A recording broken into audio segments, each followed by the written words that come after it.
Back on, ladies and gentlemen, with a big development that has come in from Alwar. A day after we exposed the exodus of Hindus from the Malpura area in Tonk district of Rajasthan, comes the shocking story of bulldozing and demolition of a 300-year-old Shiva temple. There is a fight that has already broken between the BJP and the Congress party, with the BJP alleging that the Congress party was heartless enough to just go ahead and trample over Hindu Astha, Hindu homes and also Hindu temples, while they have gone ahead right up to the doors of the Supreme Court to question and protest the encroachments that were being demolished in Jahangirpuri. But the Congress turns around and says that the local Nagarpalika in Rajgarh has been with the BJP for the last 3 decades or more, and 34 out of the 35 members of the Nagarpalika are with the BJP, and these orders were given by the BJP. The BJP has contested this. There are 5 members of the BJP who are now going to travel to Alwar to submit a report to the state BJP president. There is a huge amount of politics. But what stands out is that a 300-year-old temple has been brutally demolished, and along with it, also the deities within. You can see the videos on your screen. There are claims and counterclaims. Another demolition drive in Rajgarh actually destroyed several houses, making families homeless. The BJP launching an all-out attack against the Gehlot government. Lakshmikant Bharadwaj of the Rajasthan BJP with us. Jyoti Khandelwal, Congress leader, is with us. Laxmikant Bhardwaj जी, मैं सबसे पहले आपसे जानना चाहूँगा, BJP का ये आरोप है कि जौहरीलाल मीना जो थोड़ी देर पहले हमारे साथ फ़ोन पे थे, उनका एक वीडियो की बात आप कर रहे हैं जो कह रहे हैं कि मैं ये डेमोलिशन ड्राइव रोक दूंगा अगर बीजेपी के सारे पार्षद हमारी तरफ आ जाएं। लेकिन क्या ये बीजेपी के पार्षद क्या कर रहे थे? वो कहाँ हैं? राजगढ़ से सब गायब हैं बताया जा रहा है। जब ये मंदिर टूट रहा था तब वो कहाँ गए? देखिए, वहां की स्थिति आपको शायद पता होगी। जिन एमएलए साहब का आपने जिक्र किया है अभी, उनके बेटे के ऊपर एक छोटी बच्ची के साथ गैंगरेप का आरोप है, और 164 के बयान होने के बावजूद भी वो गिरफ्तार नहीं हुए। उसकी बात, और उसको लेकर बड़ा प्रोटेस्ट वहाँ भारतीय जनता पार्टी के पार्षदों ने, भारतीय जनता पार्टी के कार्यकर्ताओं ने थोड़े दिन पहले वहाँ पे किया था, और उसका एक रिएक्शन जो है ये देखने को भी मिल रहा है। आपने वीडियो देखा, हमने भी देखा, भी हमने प्रेस कॉन्फ्रेंस की थी, उसमें भी इसको जारी किया है। एमएलए साहब सबके सामने वहां खड़े होकर ये कहते हैं 14 तारीख को कि अगर आप लोग मेरे यहाँ पर आ जाते हैं सारे पार्षदों को लेकर तो मैं इस कार्रवाई को रोक दूंगा, और आप लोगों ने गलती की बीजेपी को जिता के, इसका परिणाम आपको भोगना पड़ेगा, और 24 घंटे के लिए मैं आज से इस कार्रवाई को रुकवा रहा हूं। तो एमएलए कौन होता है 24 घंटे कार्रवाई रुकवाने वाला? इसका मतलब साफ है कि अगर कार्रवाई 24 घंटे के लिए अपने स्वार्थ के लिए एमएलए ने रुकवाई है तो तुड़वाए भी मंदिर एमएलए ने है और सरकार ने है। और ये कोई पहली घटना थोड़ी है राजस्थान में। अभी तक आपने 1 महीना पहले सुजानगढ़ में बालाजी का मंदिर तुड़वाया था, सबने देखा। आप ये मानकर चलिए कि राजस्थान में हिंदू विरोधी सरकार है। राजस्थान में एक ऐसी सरकार है जो एक समुदाय विशेष को प्रशस्त दे रही है। एक ऐसी सरकार है जो इस तरह की घटनाओं की वो बात एक है। आप जो भी आरोप लगाएं कांग्रेस पार्टी पर, वो जो 34 पार्षद हैं उनका आप क्या करेंगे? वो 34 पार्षद हैं जो 35 साल से तो वहां पर बीजेपी का ही पार्षद चल रहा है ना। नगर पालिका का कंट्रोल तो लादत अमूमन बीजेपी के पास है लक्ष्मीकांत जी। तो ये जो 34 पार्षद हैं, जब मंदिर टूट रहा था तो वो कहां थे, मैं ये पूछ रहा हूँ। वो कह रहे हैं कि पुजारी की भी सहमति थी, एसडीएम का बयान आया है कि पुजारी ने भी सहमति दी है। वो कह रहे हैं कि मंदिर में से सारी जो मूर्तियां थी उनको निकाल ली गई थी, लेकिन तस्वीरें ये कह रही हैं कि कटर लेके शिवलिंग को काटा गया है। तो सत्य क्या है, तथ्य क्या है? आप ही की बातों से 2 बातें निकल कर आ रही हैं कि अगर भारतीय जनता पार्टी का वहां बोर्ड है तो वो बोर्ड क्या एसडीएम को गवर्न कर सकता है? एसडीएम उससे नगर पालिका से बड़ा अधिकारी होता है। एसडीएम सीधा सरकार को रिपोर्ट करता है, कलेक्टर को रिपोर्ट करता है। अगर एसडीएम इसमें पार्टी और एसडीएम बयान दे रहा है और एसडीएम अगर ये कह रहा है कि वो सहमति थी या ना सहमति थी, इसका मतलब सरकार सीधी उसको डील कर रही है। और ये फाइल कोई वहां नगर पालिका के स्तर पर नहीं गई है। नगर पालिका से ये बहुत पहले ये पास हुआ, उसके बाद नगर पालिका ने एक दूसरा प्रस्ताव लेकर वहां पर आई कि जो ये 60 फीट का मास्टर प्लान आप लोग लेकर आए उसको जगह 30 फीट कर दिया जाए ताकि लोगों के घर टूटने से बच जाए।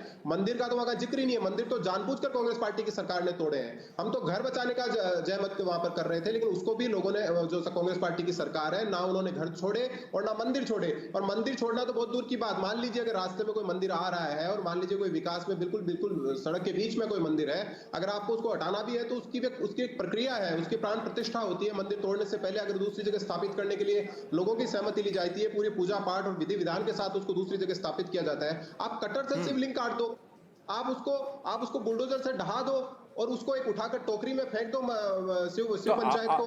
तो ये तो ज्योति जी आप क्या कह रही हैं? ज्योति जी बताइए। तो मंदिर तोड़ने का तो प्लान ही नहीं था, घरों को तोड़ने की बात थी, आपने मंदिर भी तोड़ दिया। 300 साल पुराना मंदिर, और इतनी बर्बरता से तोड़ दिया जैसे कि कोई अनाधिकृत छपरा हो, कोई एनक्रोचमेंट हो।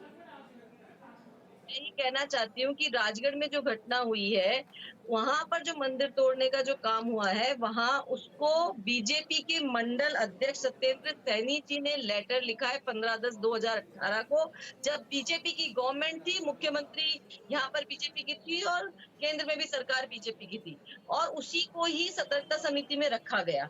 अभी भी वहां पर बीजेपी का नगर पालिका में बीजेपी का अध्यक्ष है सतीश वारिया जी, उनके पार्षद है सर, पूरी कंप्लीट उनके पास मेजोरिटी कांग्रेस का सिर्फ एक पार्षद है वहां पर।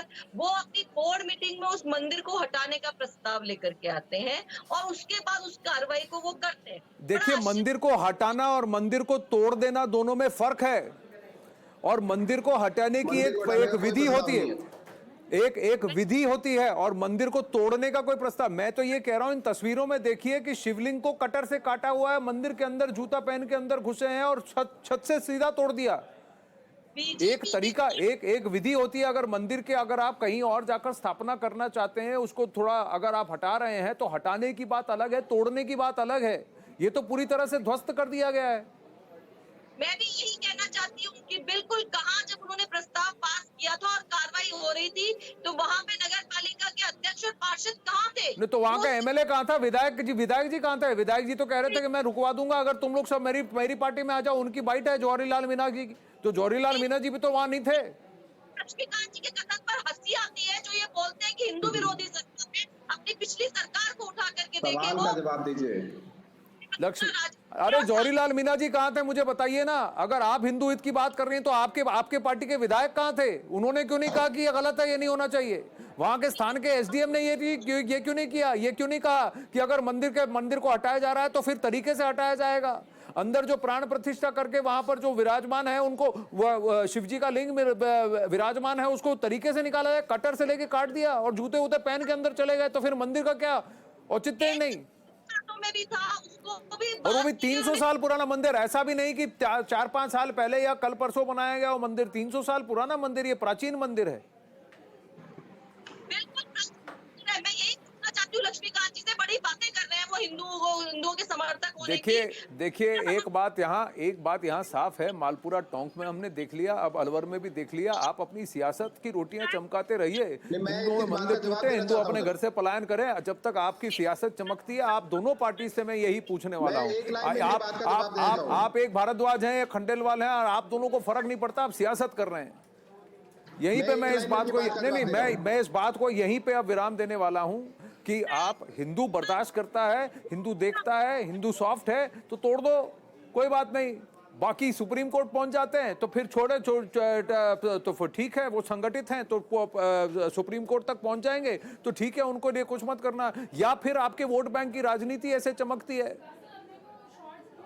अगर रिस्पेक्ट करना है तो सबके लिए सब बराबर होना चाहिए ना, एक के लिए कम दूसरे के लिए ज्यादा तो नहीं होना चाहिए ना।